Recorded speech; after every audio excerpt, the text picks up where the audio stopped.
한인타운 노숙자 임시거처 지정을 두고 한인 사회의 의견이 엇갈리고 있는 배경을 짚어봅니다. 김준 기자, 그동안 우리가 6차 집회를 통해서 한인 사회에 단합된 힘을 보여줬는데 지금 갈등 양상을 보이고 있습니다. 어디서부터 발단이 된 겁니까? 네, 그동안 임시거처 강횡과 철회 사이에서 허브웨슨 10지구 시의장과 한인사회가 계속 평행선을 달리고 있지 않았습니까? 네.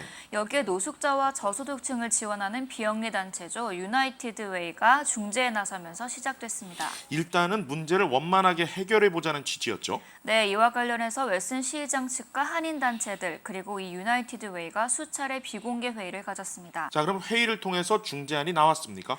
네, 그러면서 한인타운 벌몬과 7가 주차장은 너무 주거 공간과 상권이 밀집된 곳이다. 다른 대안 장소를 찾아보자는 중재안이 나왔는데요. 네. 필요할 경우 시 소유지가 아닌 사유지라도 부지를 매입하거나 아니면 리스를 위한 펀드 기금 조성에 나서면 불가능 일이 아니라는 거죠. 네, 그런 중재안이 나왔는데 여기까지는 상식적인 협의로 보여집니다.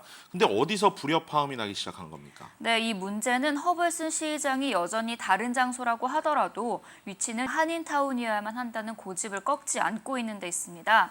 그러다 보니 대안 장소라 해도 결국 한인타운일 수밖에 없는 제한이 생긴 겁니다. 자, 그렇다면 웨슨 시장과 우리 한인 사회의 의견은 계속 평행선을 달리고 있는데 여기서 우리 한인 사회의 의견이 엇갈려야 될 이유는 없지 않겠습니까? 네, 그렇습니다. 하지만 문제는 이 LA 시의회가 기존 노숙자 임시 거처 장소에 대한 조례안을 이달 안으로 최종 가결할 가능성이 매우 높아지면서 생겨났는데요. 네. 7월이 되면 LA 시의회가 휴회에 들어갑니다. 네. 그렇기 때문에 이미 시의원 15명 만장일치 지지표를 확보한 웨슨 시의장이 그냥 벌몬트 7가 부지 선정을 강행 처리하려면 그동안의 중재 노력이 물거품이 된다는 의견이 생겨난 것입니다. 그러다 보니까 한인 사회 안에서 서로 이제 다른 의견이 나오기 시작했군요.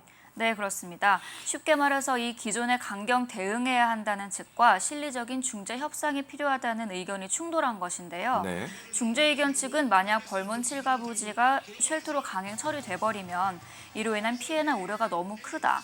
차라리 타운 내라도 다른 곳으로 이전할 수 있는 방법을 논의하자는 의견이고요. 네. 강경 대응 측은 기존의 시위와 소송을 통해 끝까지 싸워야 한다. 이렇게 갈리는 것입니다. 자, 양상이 묘하게 흘러가고 있는데요. 한편으로는 이런 갈등들이 허브웨슨 시장이 오히려 바라고 있는 바가 아니겠는가 이런 생각을 할 수도 있을 것 같습니다. 네, 바로 그 점입니다. 현재 500여 명 가까이 가입해 있는 단체 문자방이 있는데요. 네. 거기에선 양측 사이에서 격론이 벌어지고 있습니다. 네. 특히 강경 대응 측에서는 일부 과격 발언들까지 쏟아 나오고 있는데요. 예. 이는 자칫 지역 이기주의 프레임에 갇힐 수 있다는 발언들이었습니다. 네. 반대로 중재 측은 기존 한인타운 주민들이 요구해왔던 공정한 부지 선정 절차를 외면하고 무리한 합의를 하려 한다는 비판에서 자유로울 수 없게 된 모양새입니다. 네, 일단 한인 사회 내에서 양측 모두 한 걸음 물러서서 좀 상황을 바라봐야 될 것 같습니다.